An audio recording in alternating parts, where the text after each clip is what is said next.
Hi folks, you're with Tasselist today, your pushback channel, and thank you for joining this live stream. In this essay, I'd like to talk about European, non-British, this is, European TV programs, dramas, police dramas, that sort of thing.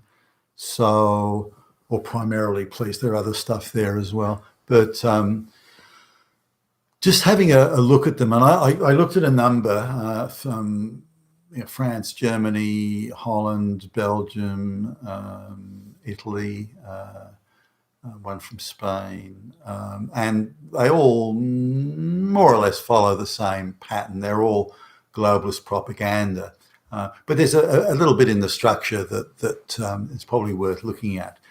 They typically all run for one season. It's a shorter season, say 7 or 8 episodes, something like that, and typically, it's quite well acted, it's quite well scripted, the production's good, the plot is good, it's quite believable and quite engaging. I don't speak these languages well enough to be able to follow how quickly they speak. I speak or used to speak quite passable German, for example, but they talk too quickly and I can't follow it. Or not at that speed at least. So I've got to read the subtitles, and that subtracts a little bit from, and I've noticed too that the translations aren't exact. They're approximations that convey roughly what was said rather than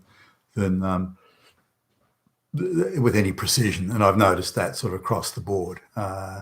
So that the translators don't seem to be concerned with any exactitude there, which often, not always, but often changes the meaning of what's being said.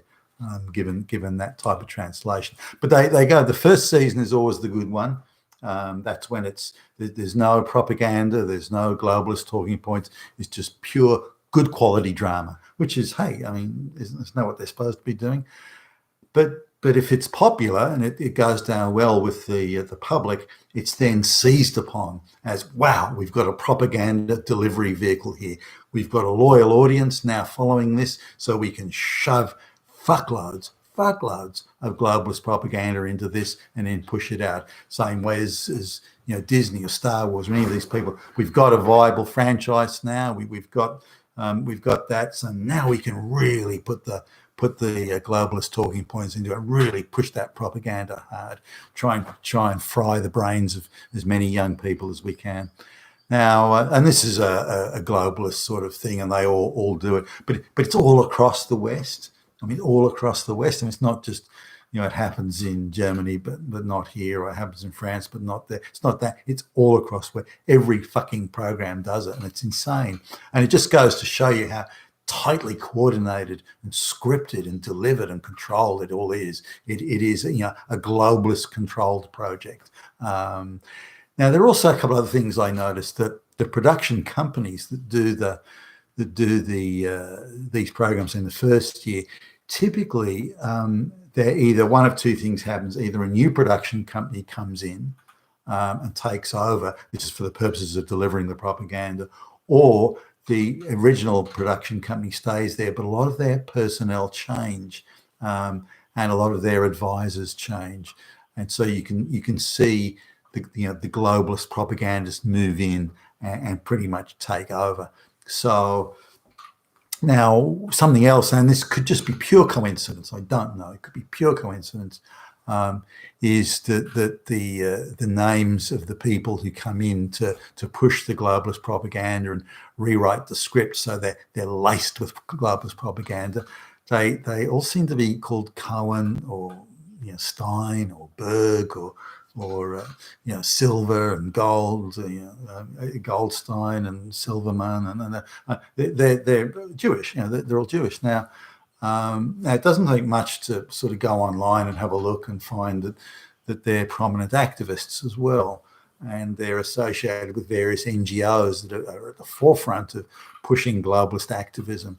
And somehow these people are all gathered together on these programs to push propaganda. Now, whether or not the globalists come along and say, look, we'll bankroll this for you. You guys, you just we'll pay you $1 million each to piss off. I don't know how that's brought about, but the original people are sidelined, the ones who made the product, really good, which and having a good following from the viewing public, they're all moved aside, and in come the activists, and the quality of the show declines.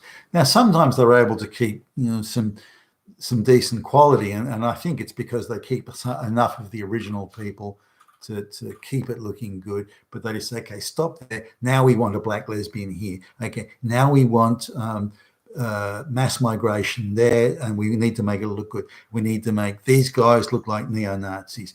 They oppose the migration of black peasants, so let's have these guys as neo-Nazis. Can we just have a picture of Hitler in the background?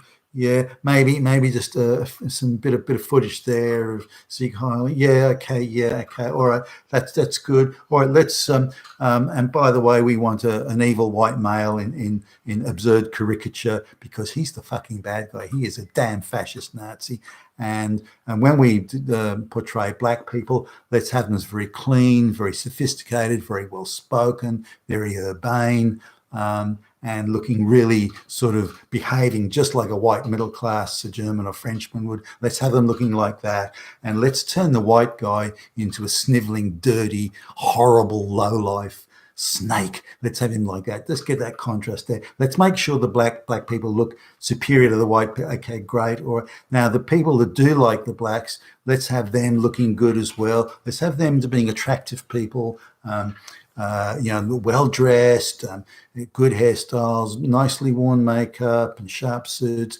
They're the good people. They support the globalist thing. But these sniveling people, these evil, horrible Nazis at the bottom, they're all white, of course, and we have to make them look bad. So let's make sure we have that contrast, and that's throughout all these programs. And some of them are so incredible. One Swedish thing was.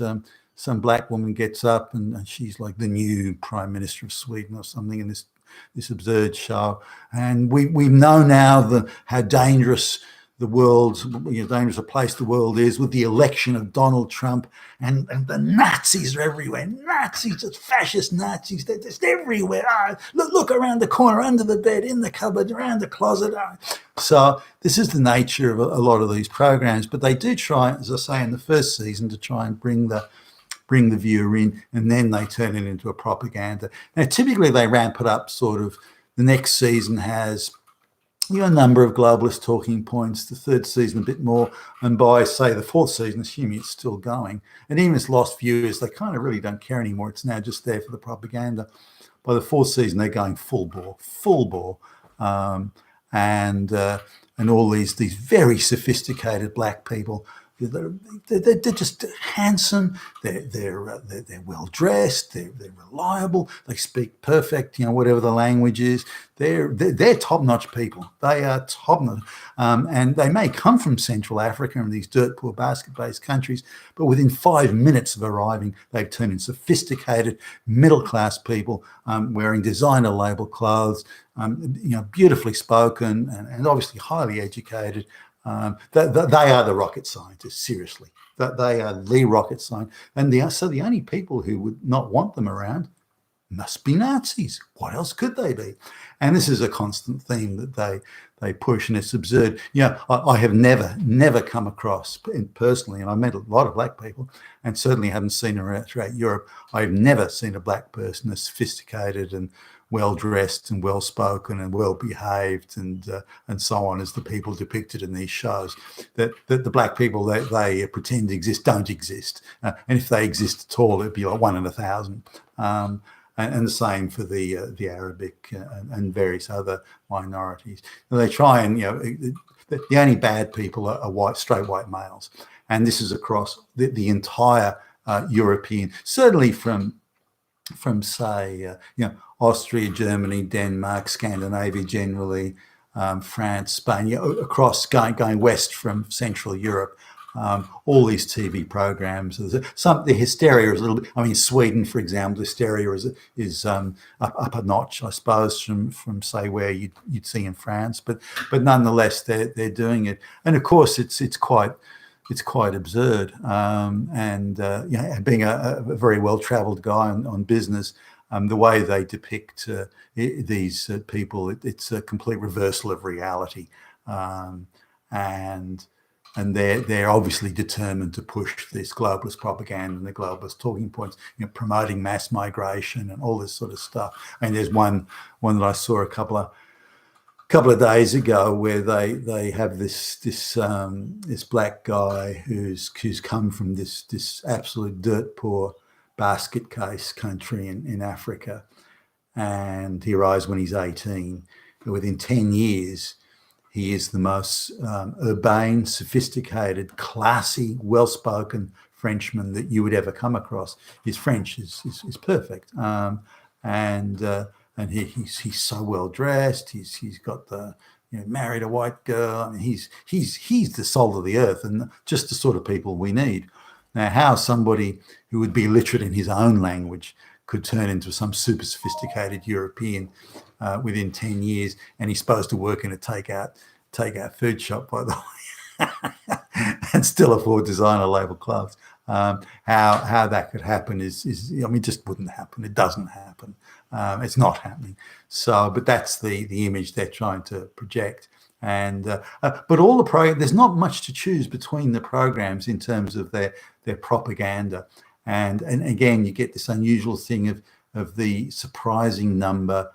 I don't care, by the way, who writes the program, but as soon as the propaganda begins, or as the propaganda is beginning, you get this arrival of all these Cohens, Steins, and Bergs, and again, it may be coincidence, and again, I don't care if they're doing good quality drama and so on. Then who cares who writes it? It doesn't matter.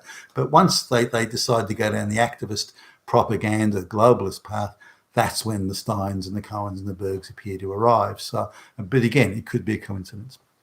So that's my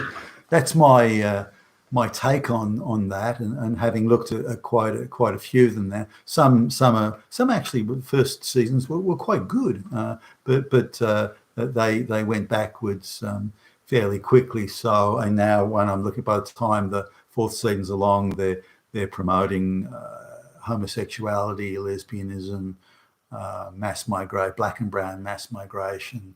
All the people that oppose this have a problem with the Nazis and fascists and Hitler, the usual stuff. I mean, they're hardly original in this.